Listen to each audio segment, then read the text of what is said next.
Shalom para pemirsa yang diberkati oleh Tuhan dimanapun kita berada. Kiranya kasih karunia Tuhan yang berlimpah boleh kita rasakan pagi ini.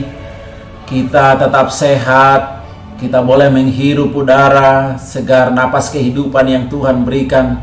Kita masih bisa menikmati hari-hari ini oleh karena Tuhan selalu menolong kita.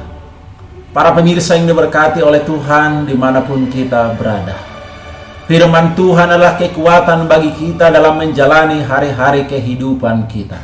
Tanpa Tuhan kita tidak bisa berbuat apa-apa. Pagi ini kita akan merenungkan sedikit firman Tuhan dengan judul Jangan Kita Bermegah di Dalam Kekayaan. Saudara yang diberkati oleh Tuhan, siapa kita di sini yang tidak ingin kaya? Tentu kita ingin kaya. Tentu kita ingin memiliki harta yang lebih banyak. Itu tidak salah. Tetapi yang salah adalah ketika kekayaan itu membuat hubungan kita jauh dari Tuhan. Membuat waktu kita bersekutu dengan Dia melalui doa, membaca firman Tuhan, ibadah terhalang oleh karena kita berfokus kepada harta kekayaan dunia. Yang menjadi ayat inti kita pada pagi hari ini diambil dari buku Yeremia pasal yang ke-9 ayat yang ke-23. Janganlah orang kaya bermegah karena kekayaannya. Saudaraku yang diberkati oleh Tuhan, orang kaya janganlah bermegah karena kekayaannya. Jika kita menaruh kasih sayang kita pada hal-hal duniawi, kita gagal untuk meninggikan Kristus. Iblis akan mempertahankan pikiran kita agar tetap asik dengan hal-hal kehidupan dunia ini, sehingga kita dapat kehilangan pandangan akan kehidupan yang lebih tinggi, yaitu kehidupan yang kekal. Tetapi kita tidak bisa menyerah kepada tipuan daripada kuasa kegelapan ini. Saudaraku para pemirsa yang diberkati oleh Tuhan, Kristus adalah sumber dari semua berkat duniawi dan juga semua berkat-berkat rohani. Jika Dia memberikan kita kekayaan, bukan berarti kita bisa mengklaimnya sebagai itu milik kita. Saudara yang diberkati oleh Tuhan, Tuhan katakan, janganlah kamu mengumpulkan harta di bumi. Di bumi ngengat dan karat merusaknya, serta pencuri membongkarnya serta mencurinya. Tapi nasihat firman Tuhan bagi kita hari ini, tetapi kumpulkanlah bagimu harta di sorga. Dan Rasul Paulus juga mengatakan, dia menghitung semua itu sebagai kerugian, supaya ia boleh menang dalam Kristus.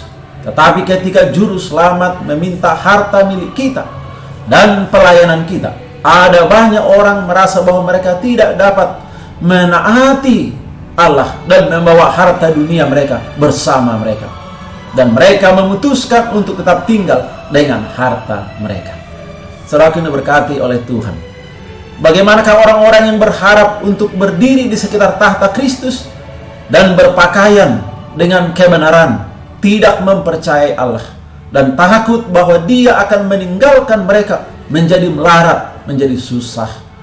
Di manakah iman kita, saudaraku? Bapa Surgawi memelihara kita, seperti Dia akan memberikan kita makan seperti makan burung gagak. Dan apakah Dia tidak akan memberikan kita makan?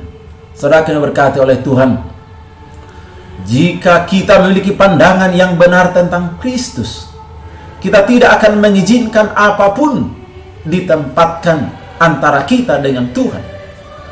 Mereka yang belajar untuk melihat seberapa dekat mereka hidup dengan dunia dan mendapatkan sorga juga, akan datang cukup dekat untuk menutup pintu sorga baginya.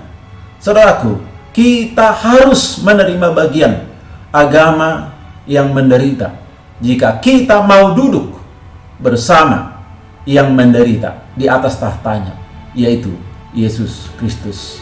Saudara yang dikasihi Tuhan, pada pagi hari ini, meskipun sah bagi kita memperoleh harta, uang yang kita miliki, harus dianggap sebagai milik yang dipercayakan Tuhan kepada kita.